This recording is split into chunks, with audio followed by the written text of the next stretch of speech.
I'm Sophia Bennett. I'm 32 years old, a graphic designer living in Denver, Colorado. And this morning I woke up to 29 missed calls from a number in Illinois. I stared at my phone so long, my coffee went cold in my hand. Before I even listened to a single voicemail, I already knew who it had to be. Some memories never disappear. They wait. Quietly. Patiently. They hide in the darkest corners of your life until one ordinary morning they rise up and pull you backward without warning. For me, it was one ringtone, one unfamiliar number, one flashing screen. And suddenly, I was 12 years old again, standing alone inside Union Station in Chicago, watching the only people who were supposed to protect me turn my fear into entertainment. My mother abandoned me at a train station as a joke. They laughed about it. They actually made a bet over whether I could find my way home alone. Even now, I can still remember the feeling in my stomach when I realized they were not coming back. The way every face in that station looked strange and dangerous. The way the city suddenly felt enormous, loud and freezing to a little girl carrying only $9 in her pocket. That day split my life into two separate people. The child I had been before Union Station, and the person I became afterward. I never went back home, not that night, not the next week, not ever again. Instead, I built another life, another future.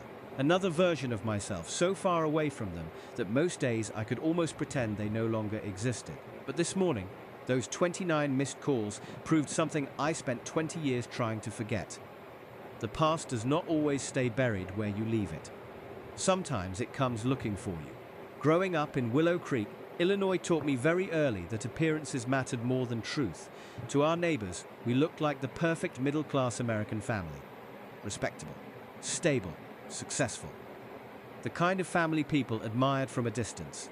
My parents owned a small chain of home goods stores that sold everything from coffee makers to bedding to cheap kitchen appliances. People bought on impulse while wandering bright aisles under fluorescent lights.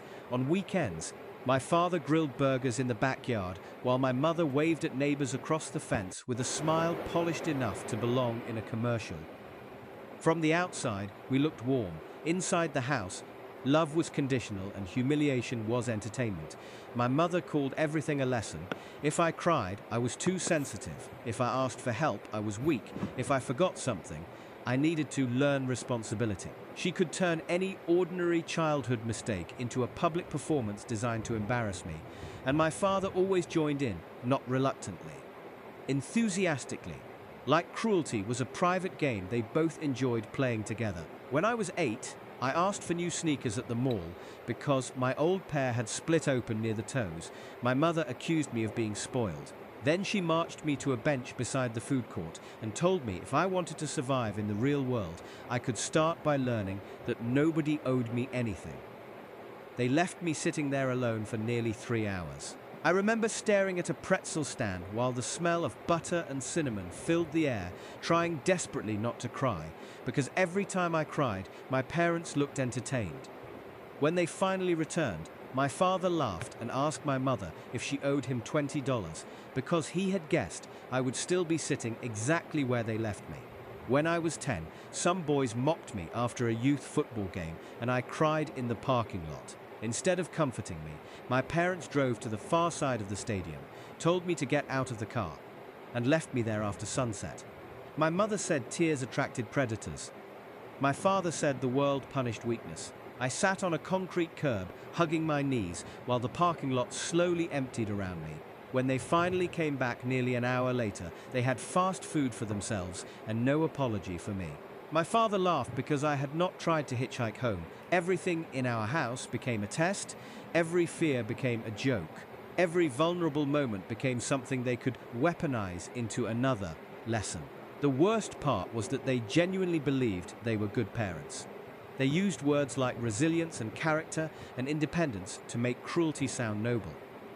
But they were not teaching independence. They were teaching fear, hypervigilance, silence. I learned how to study their moods before speaking. I learned how to disappear inside my own home.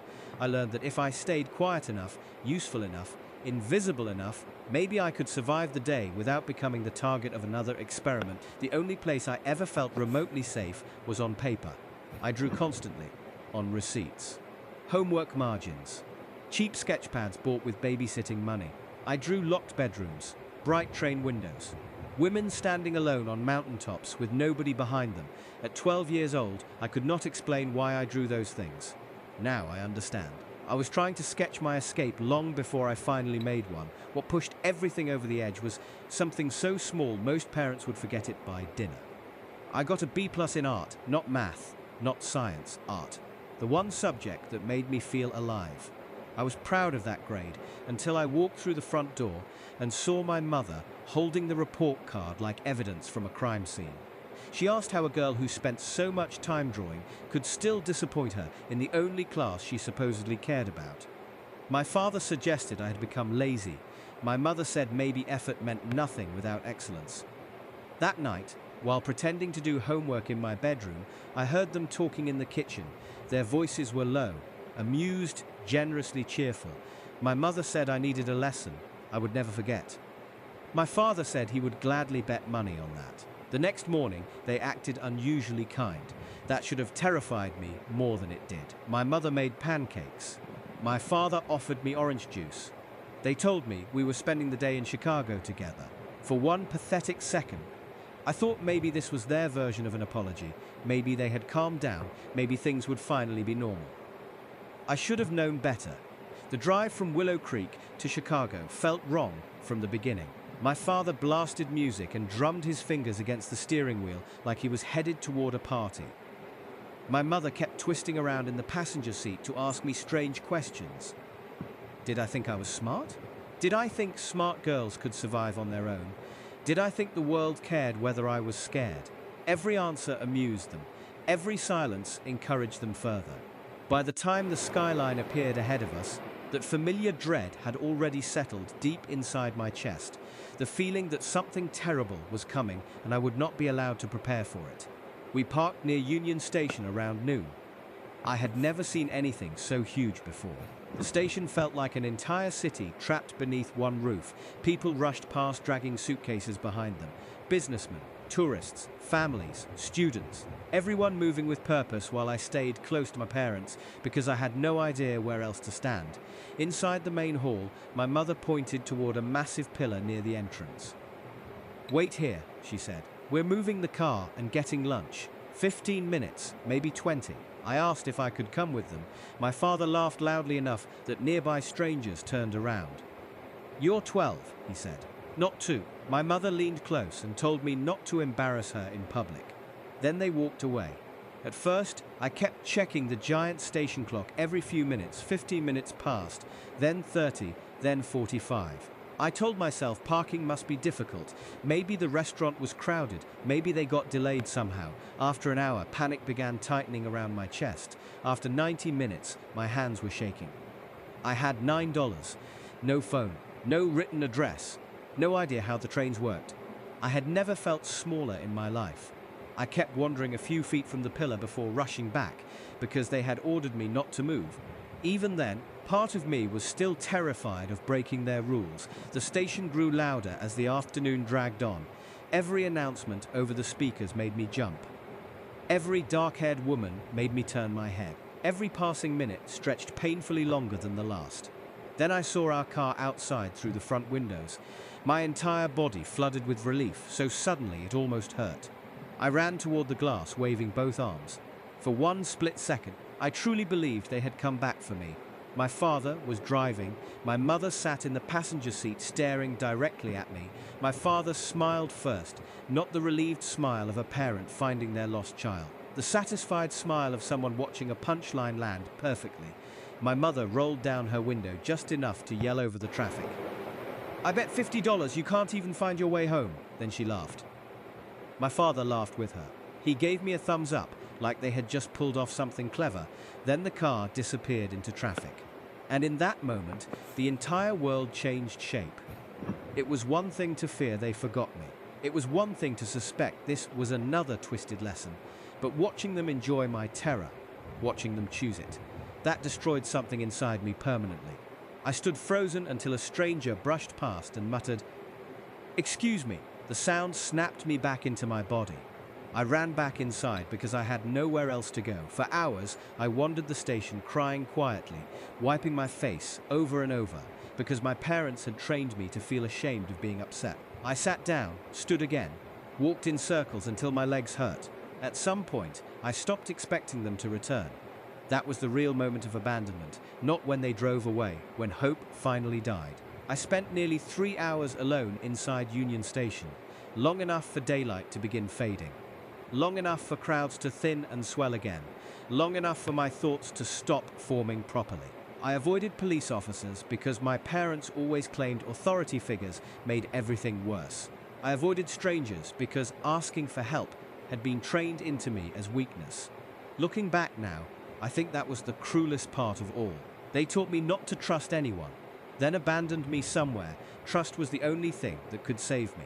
The person who finally noticed me was a station employee named Maria. She was probably in her 50s, with tired eyes and a calm voice that instantly made me feel less afraid. She stopped me near a hallway and asked gently if I was lost. I lied immediately. I told her I was waiting for my parents. She asked how long. I said I did not know. Then she asked if I had eaten anything. That question broke me apart completely. I started sobbing so hard I could barely breathe. Everything I had been forcing down since noon came pouring out all at once. I told her they left me. I told her they drove past laughing. I told her my mother made a bet about whether I could survive alone. Maria did not react like my parents would have. She did not accuse me of being dramatic. She did not tell me to stop crying. She crouched slightly so we were eye level and said something.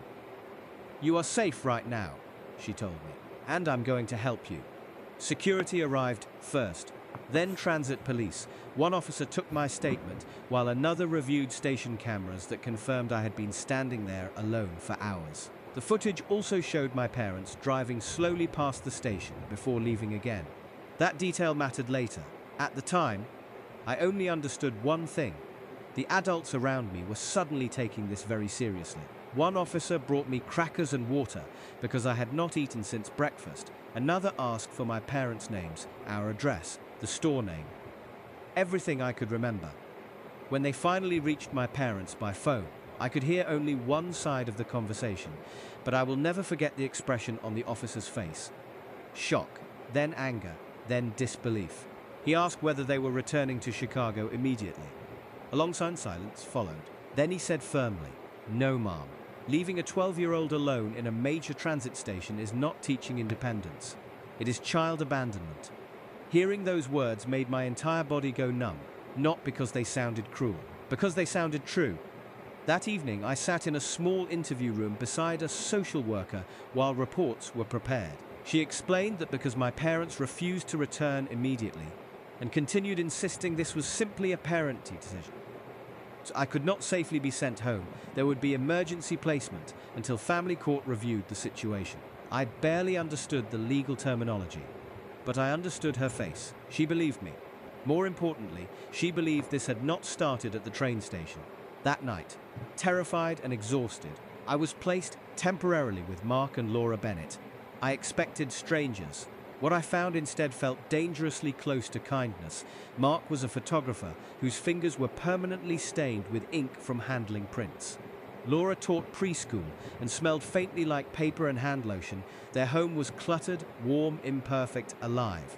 A lamp glowed near the front door. Family photos covered the walls.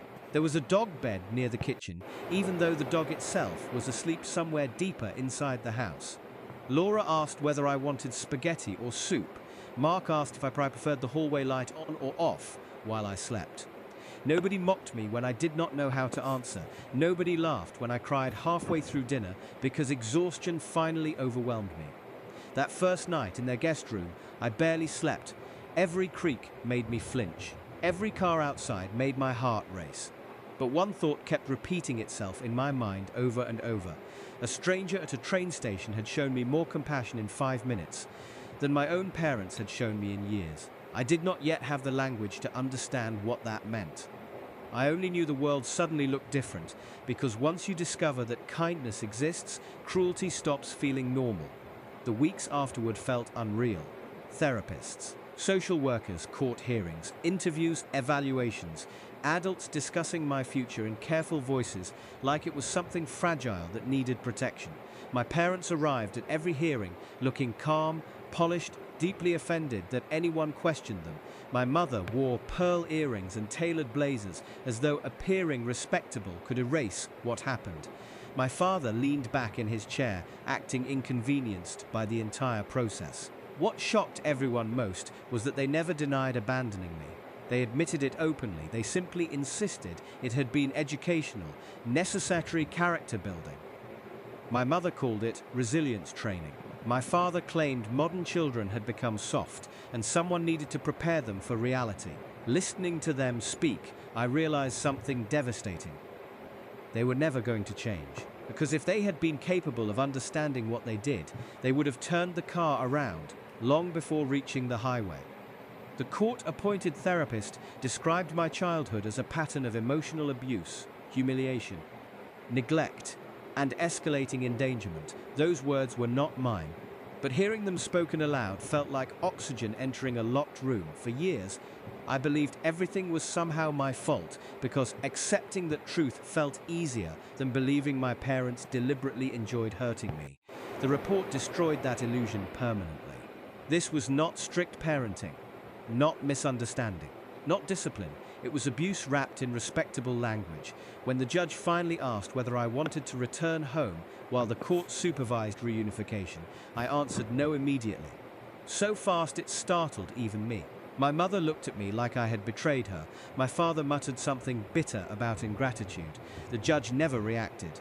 The court offered my parents a path forward, backrenting classes, therapy, supervised visitation. A 2-year reunification process designed to help them earn custody back safely.